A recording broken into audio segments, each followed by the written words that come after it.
hendaknya kita senantiasa muhasabah, hendaknya kita senantiasa koreksi diri kita masing-masing. Hal ini sebagaimana sabda Nabi kita Muhammad sallallahu alaihi wasallam, al-qayyisu man dana nafsahu wa amila lima ba'dal mauti wal ajizu man ittaba'awahu wa tamanna 'alallahil amani. Orang yang sempurna akalnya, orang yang cerdas ialah orang yang mengoreksi dirinya dan bersedia beramal sebagai bekal setelah mati. Dan orang yang rendah adalah orang yang selalu menurutkan hawa nafsunya. Di samping itu ia mengharapkan berbagai angan-angan kepada Allah Subhanahu wa taala.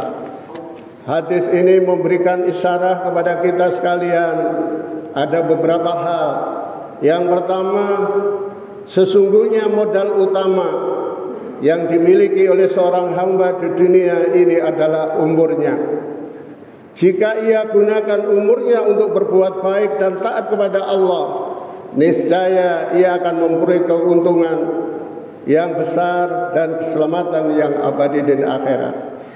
Sebaliknya, jika ia gunakan masa hidupnya di dunia dan sebentar ini untuk berbuat dosa dan maksiat kepada Allah Subhanahu wa taala, maka pasti ia akan mendapatkan kerugian yang besar serta merasakan kesengsaraan dan kebinasaan yang abadi di alam akhirat kelak. Yang kedua, oleh karena itu orang yang cerdas dan beruntung di dunia dan di akhirat ialah siapa saja yang dapat mengekang dan menundukkan hawa nafsunya serta membimbingnya senantiasa memperbanyak amal soleh sebagai bekal amal hidupnya menuju amal akhirat yang kekal dan abadi. Selanjutnya, arti orang yang cerdas ialah siapa saja yang menundukkan hawa nafsunya dan beramal untuk hari setelah kematiannya, yakni di hari akhirat. Sedangkan orang yang bodoh, orang yang lemah ialah siapa saja yang senantiasa mengikuti hawa nafsunya dan banyak berangan-angan kepada Allah tanpa beramal. Berdasarkan hadis di atas, marilah kita bersungguh-sungguh di dalam melakukan amal-amal kebajikan dan ketaatan kepada Allah serta menjauhi segala perbuatan dosa dan maksiat hingga kematian menjemput kita. Hadis ini selaras dengan beberapa ayat Al-Quran.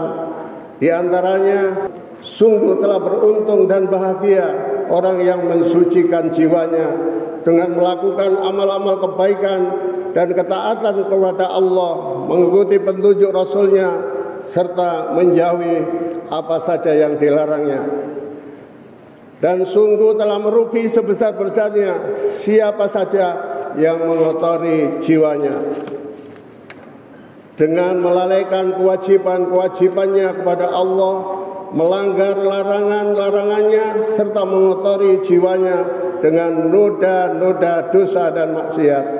Sebagaimana firman Allah di dalam Al-Quran, qad aflaha man zakkaha wa qad khaba man dassaha. Sungguh telah beruntung orang yang mensucikan jiwanya, dan sungguh telah merugi orang-orang yang mengotori jiwanya. Bersungguh-sungguh di dalam melakukan amal kebajikan dan ketaatan kepada Allah serta menjauhi segala perbuatan dosa dan maksiat hingga kematian menjemput kita. Wa'bud rabbaka hatta ya'tiyakal yakin. Beribadalah engkau kepada Tuhanmu hingga datang kepadamu kematian.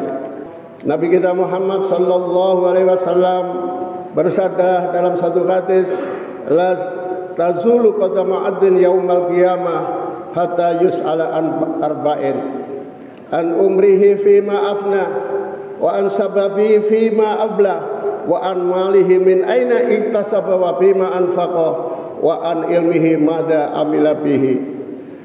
Pada hari kiamat kedua kaki manusia akan berhenti untuk dimintai pertanggungjawaban tentang 4 hal. Yang pertama, tentang umurnya dihabiskan untuk tujuan apa.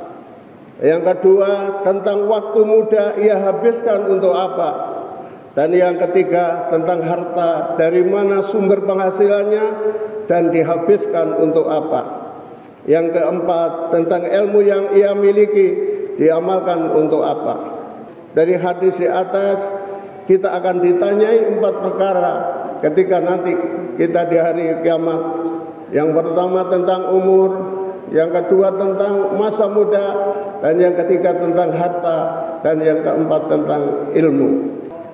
Mudah-mudahan kita semua, marilah kita mohon kepada Allah Subhanahu wa taala sehingga kita dijadikan oleh Allah Subhanahu wa taala orang yang mampu mengkoreksi dirinya sendiri, kemudian mampu untuk beramal untuk persiapan hari akhirat, dan kita tidak akan menuruti hawa nafsu kita.